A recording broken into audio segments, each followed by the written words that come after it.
What's going on, everyone? Artie here for another edition of the Art of Fatherhood podcast. I'm very happy to have Allan Shedlin. Thanks for taking the time to chat with me, sir. How you doing? I am flourishing, thank you, and I'm delighted you invited me. Yeah, I'm looking forward to chat with you about your annual dadding film festival and forum. We're going to be talking about it in a second, but of course, I like talking to you guys, like good guys like yourself, talking about their fatherhood journey. So, when you found out you were going to be a dad, Allan, what was going through your mind, sir? Thrilled, something that I wanted to do from my very, very earliest memories, even before I was physically able to do it. I thought of wanting to be a dad. Nice. And talk about some of the values you were looking to instill into them as they were growing up. I guess the what I wanted to instill in them growing up was pretty much selfishly what I want to instill in myself, which is a self-realization and doing what you want to do in your life, but making sure that what you do in your life is helpful to others. Nice. And what is something that your kids have taught you either about life or yourself that maybe you didn't know was there, but when you had kids, they taught you this lesson? I think that probably the main lesson was a greater understanding that the heart has a capacity to love just as much as it is needed to do, and that is good for it. I'll give you an example. So, when my third daughter, I have three daughters, when my third daughter was expecting her third child, she said to me, I'm really worried. And I said, What are you worried about, Christina? And she said, I'm worried that I don't have enough love left over for my third child because I love my first two children so much. And of course, being a bit of a smart ass, I said to her to begin with, So what number are you, honey? And she said, I'm third. And I said, And do you have a sense that I didn't have enough love left over for you? And she said, No, of course not. And I said, So that's one of the things you'll learn is that your heart has the ability to expand just as much as it needs to. So good right there. I love that. Thanks for sharing that story, Alan. And then talk about like a dad hack or a piece of advice you'd offer to new dads. Listen to this. What would it be? There would be two pieces of advice. One is that you can be the dad you want to be. And the other is what I've learned from the 205 dadding interviews I've conducted individually with fathers in 20 countries over the last 20 years, which is the most important thing is being there. Mm, Being a dad is not just something you are, it's something you do. well said. Love it. And like I mentioned, your annual dadding film festival and forum is up, and it's going to be happening this year again. Talk a little bit about the inspiration and the festival and why you wanted to set that up. Okay. My favorite topic. So thanks for asking. So the Dadding Film Festival and Forum, yes, I guess we can call it annual. Last year we did a pilot run of it and it was all virtual. I was told I couldn't call it annual the first year because we hadn't done it yet.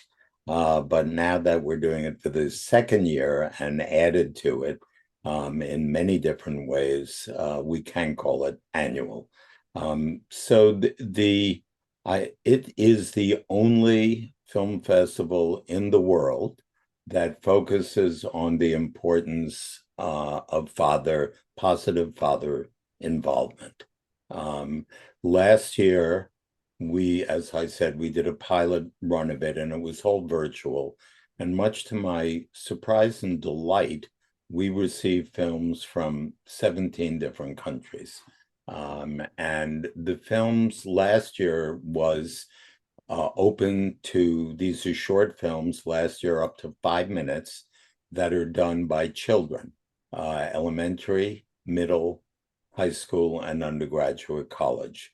And they are sent in and they are judged by other children who we have trained to judge films. And Once they are judged, they're narrowed down to 10 semifinalists in each of those four grade categories. And we've not done it by age, but by grade, because at the undergraduate level, for instance, it's no longer, just 18 to 21-year-olds or 17 to 21-year-olds. Now there are a lot of undergraduates who are a lot older. So we train the kids to judge the films. They narrow it down to 10 semifinalists, and the 10 semifinalists are then sent on to people in the film and entertainment industry. Mm. Actors, directors, producers, cinematographers, etc. They narrow down the 10 semifinalists to five finalists. The five finalists each earn $250 and are put online for a week. This year it'll be June 4th to June 10th, and the public gets to vote for the best one in each category. The winner receives an additional $250 and not an Emmy, not an Oscar, not a Golden Globe, but an Atticus, named after Atticus Finch from To Kill a Mockingbird, who is believed to be the best portrayal of a father figure in literature and in the movies. And that award is actually a mockingbird that's mounted on a pedestal. Nice. So that's how we did it last year. Because of the response we got last year, which for me indicates that this issue of focusing on father involvement and the importance of dads being positively involved in their children's lives, we decided to expand it. And so this year, we're not only doing the virtual part of it, but we're doing a live version, actually, on two different days, on June 24th and June 25th, in Albuquerque on the 24th, and in Santa Fe on the 25th. The idea is to also highlight the importance of film and film industry as an opportunity to trigger, in a good kind of way, discussion between fathers and their children about issues that they may be having, which would be hard to get into unless you were referring to a film that you were watching together. So that's what we'll be doing on the 24th and the 25th. We'll be showing the winning films. This year, we opened it up to dads to submit films and to independent filmmakers. This year, we've received films from 21 different countries, and we've received twice as many films from fathers and father figures, and some moms too, than we did from kids. So it's been pretty exciting to see what's coming in. The films are now all in the hands of the judges, and we should have the results of those on the 4th of June, and they will be, as I said, online on the 4th of June for you, Arden, for all of your network to tune in and vote. They're pretty exciting, I have to say, what's come in. Nice. Love to hear that. And of course, in the name of your festival itself is daddying, and you're wearing you're wearing a hat that says that. Talk a little bit about that the importance of that word to you, and why you feel like we should use it more in our society. Okay, great. I will point out, by the way, that the logo behind me, which says Dadding Film Festival and Forum, was created by a fifth grade child. So as a former elementary school principal, kids have always been very, very important to me. And during those years, a child told me that my job as principal was to be the daddy of the school. So it is all related. And I do notice the Darth Vader and the Star Wars memorabilia behind you. So we'll talk about that in a second as well. So the term daddying is distinct from fathering. Fathering, in my mind, is a one-time biological act requiring zero commitment, just a shot of DNA. Yeah. Daddying, on the other hand, is where nurturing and fatherhood intersect. So I see a definitely a difference. It's a father's lifelong commitment to his child's physical, emotional, social, intellectual, creative, and moral spiritual well-being. And it's an ongoing process as opposed to a one-time biological act. It also suggests, I think, to most people, a sense of maybe tenderness, and a little less formal, than other words, like fatherhood and fathering and father. So I will tell you that when I came up with that word, which was now probably about 30, was in 1994, so it's a long time ago. And I came up with it when somebody suggested, after speaking with my three daughters, who at that point were in their 20s, she came to me and she said, Allan, I don't know what you're doing next in your life, but the way your daughters speak about you, you need to write a book on fathering. Well, I see you smiling, and I had a giant smile on my face when I heard that. Nothing could have pleased me more. Um, I did say that it's lucky she didn't talk to them when they were teenagers, because she might have gotten a different hate. But I'm happy she waited till they were in their 20s. And so I said that when she said I should write a book on fathering, that's when I said, fathering is not a book, it's a paragraph. And so I don't like to criticize things without coming up with a alternative suggestion. And Yeah. so that's where the word daddying came to me at the time. It took me 2 years or to be able to say that word without it sticking in my throat, without my being worried, as a lot of my friends said to me, Allan, no real man is ever going to say that word daddying. It's soft, it's wussy, it's wimpy. And my first dadding interview with a dad, because before that I did 28 focus groups with kids, as the consumers of daddying, if you will. So the first interview with a dad was with a former All-State linebacker in the state of New Mexico, who was currently head of the Albuquerque Transit District night shift. And the interview took place in the cab of his pickup truck with a gun rack on the back and bud cans on the floor. And he looked like a linebacker. And I thought, oh, dear Lord, I'm going to say that word daddying to this guy. And I can just picture the door of the pickup truck cab opening and me ending up out of it. And so I was a little nervous about it.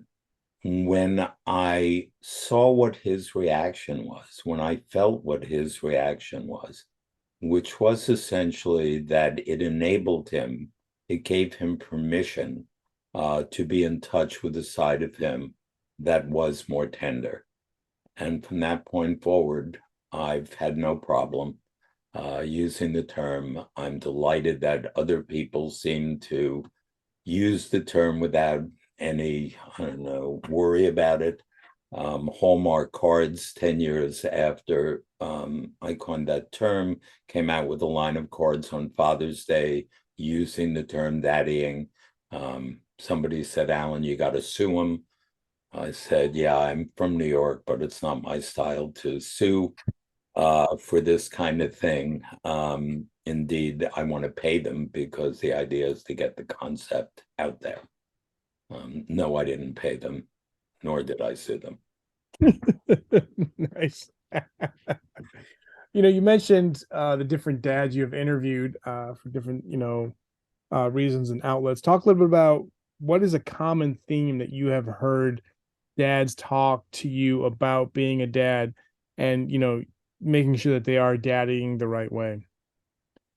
So in the context of the 205 dads I've interviewed have been from 20 different countries.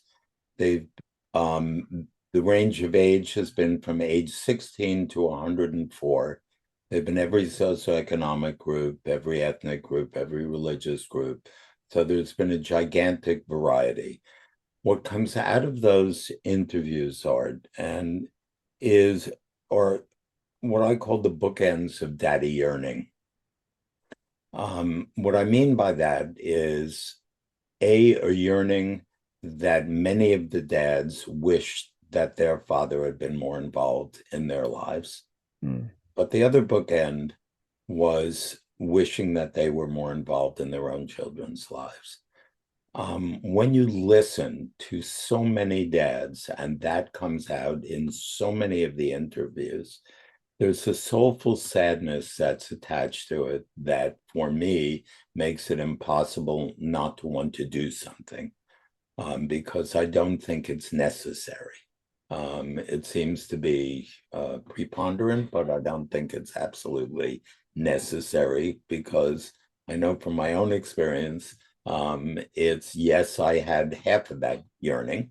I wish my dad had been more present in my life, but I don't have that same kind of yearning of feeling like I wasn't involved enough in my own children's lives for the most part. It doesn't mean there haven't been times that I wish I had been more involved. So that's one of the many things that came out. There's also, I guess, the only question, I have a protocol of questions I ask during those interviews, which lasts anywhere from, a short one would be an hour. And there are other interviews that have lasted 4 or 5 hours. Mm. So another thing that comes out of it is that if you ask, and it's never good to make generalizations based on stereotypes, but if I've done the interview at home, which has happened in about a quarter of the times I've done the interviews, and there is a partner present, and she might say to me, "How long is this going to take?" And my response is, it depends on how intricate and how involved the answers are to the questions that I pose. So the average is about an hour and a half. And I've often gotten a rolling of an eye or rolling of eyes and a comment like, "Yeah, you get 10 minutes out of that guy, you're going to be lucky." And of course, I want to say, but I'm too polite to say, well, with that attitude, you'd probably not get more than 10 minutes from me either. But I don't. And so what I find is the absolute opposite. It's like if you ask decent questions and you listen, like you're doing now, it's as if you're giving men permission to remove their finger from an emotional dike, and it just flows, and they can't wait to talk about it. Yeah. Which, this is not my first podcast. When I started in the field about 30 years ago, A, podcast didn't exist. B, I could have told you the 5 fatherhood organizations that existed. Now I can't possibly keep up with it. Now there are so many people talking about dadding and fatherhood and the importance of it all, which is quite wonderful, quite wonderful. So it probably wouldn't surprise people anymore that dads are willing to open up and talk about it. Sorry about the phone going off in the background. And there's no way for me to shut it off, so it'll ring 4 times and then it'll stop. All right. So those are some of the things that I learned, is fathers' willingness and eagerness to talk about their experiences and the soulful sadness. And the one question that I asked that has had 100%, the only question I asked that has had 100% positive response is when I ask if becoming a father has in any way changed or in any way enriched their lives. Mm. And in 100% of the cases, the answer is yes. The Nice. only question I asked where 100% of the men answered that way. Love it. Really appreciate that. And I really encourage people to definitely check out Film Festival and also chance to vote over at daddyfilmfest.com. We're going to finish off with the Fatherhood Quick Five. You ready, sir? I'm ready. All right. Favorite family movie? Do you have one? Favorite family movie. Let's go to the second one and I'll come back to that because I have one, I have a number of them in mind. Okay. Since we use movies, so it'd be hard pressed to quickly come up with my favorite. But Okay. let's go to the second one. Favorite song or musician or band or genre of music you couldn't wait to introduce your daughters to was? Favorite song is Cats in the Cradle. Hmm. Nice. Wouldn't expect anything less from you, sir. Describe the perfect family vacation. Where would it be? Perfect family vacation would be, and I can tell you because I've had what I would consider, I don't know if I call it perfect because I don't think there is such a thing as perfection in anything. But the best family vacation for me was an annual vacation. I would take a week before school opened every year. We would go, I lived in Connecticut at the time.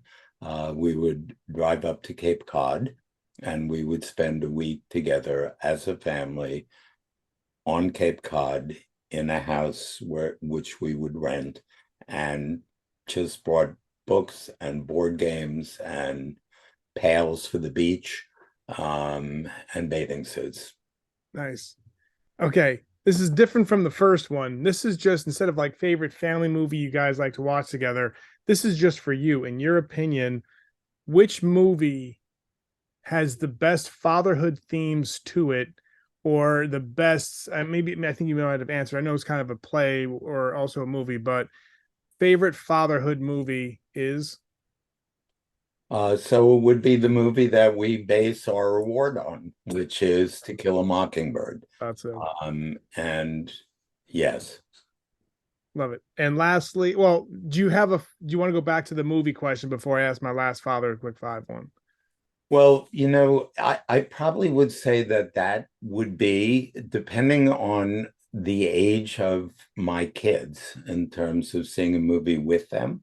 Um, I would say that that one meets the test of time for me.